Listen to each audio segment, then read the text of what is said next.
കിഫ്ബി മസാല ബോണ്ടിൽ മുൻ ധനമന്ത്രി doctor TM. Thomas ഐസക്കിന് ED വീണ്ടും സമൻസ് അയച്ചു. തിങ്കളാഴ്ച കൊച്ചിയിൽ ഇഡി ഓഫീസിൽ ഹാജരാകാൻ ആവശ്യപ്പെട്ടാണ് നോട്ടീസ് നൽകിയിരിക്കുന്നത്. സാലി മുഹമ്മദ് കൂടുതൽ വിശദാംശങ്ങളുമായി. സാലി, വീണ്ടും ഇഡി തോമസ് ഐസക്കിന് സമൻസ് അയച്ചിരിക്കുന്നു. എന്താണ് മനസ്സിലാക്കേണ്ടത്? എന്താണ് ലഭിക്കുന്ന വിവരങ്ങൾ? അതായത് തോമസ് ഐസക്കിന് ഇഡി വീണ്ടും സമൻസ് അയച്ചിരിക്കുന്നു. തിങ്കളാഴ്ച ഹാജരാകണം എന്നുള്ളതാണ്. തോമസ് ഐസക്കുമായി ബന്ധപ്പെട്ടപ്പോൾ ഇമെയിലിൽ അത്തരമൊരു സമൻസ് ലഭിച്ചതായി അദ്ദേഹം സ്ഥിരീകരിക്കുകയും ചെയ്തിട്ടുണ്ട്. കഴിഞ്ഞ ദിവസം, അതായത് ഈ മാസം 12-ന് കൊച്ചിയിലെ ഇഡി ഓഫീസിൽ ഹാജരാകാൻ നിർദ്ദേശിച്ച് മറ്റൊരു സമൻസ് നൽകിയിരുന്നു. അന്ന് പക്ഷേ പാർട്ടി പരിപാടികളുമായി ബന്ധപ്പെട്ട തിരക്കിനായതിനാൽ അവധി അപേക്ഷ നൽകി. അങ്ങനെയാണ് വീണ്ടും സമൻസ് നൽകിയത്. അപ്പോൾ ഇതുമായി ബന്ധപ്പെട്ട് നേരത്തെ തോമസ് ഐസക്കിന്റെ നോട്ടീസ് അയക്കുന്നതും തുടർ നടപടികളെല്ലാം ഹൈക്കോടതി ഐസക്കിന്റെ ഒരു ഹർജി പരിഗണിച്ചുകൊണ്ട് തടഞ്ഞിരുന്നു. വ്യക്തിഗത വിവരങ്ങൾ ചോദിച്ചു എന്നായിരുന്നു അന്ന് തോമസ് ഐസക് ഹർജിയിൽ ചൂണ്ടിക്കാട്ടിയിരുന്നത്.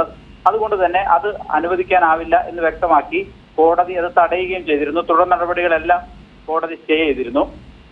പക്ഷേ കേസന്വേഷണത്തിന്റെ ഭാഗമായി എന്തെങ്കിലും വിവരങ്ങൾ ലഭിച്ചിട്ടുണ്ടെങ്കിൽ അത് സ്ഥിരീകരണത്തിന് വേണ്ടി വീണ്ടും വിളിപ്പിക്കാവുന്നതാണ്, അതിനുവേണ്ടി അന്വേഷണം തുടരാവുന്നതാണ് എന്ന് ഹൈക്കോടതി പിന്നീട് വ്യക്തമാക്കി. അതിന്റെ അടിസ്ഥാനത്തിലാണ് ഇപ്പോൾ ഐസക്കിന് വീണ്ടും നോട്ടീസ് നൽകിയിരിക്കുന്നത്. തിങ്കളാഴ്ചയാണ് ഹാജരാവേണ്ടത്. ശരി, സാലി മുഹമ്മദാണ് കൂടുതൽ വിവരങ്ങൾ നൽകിയത്.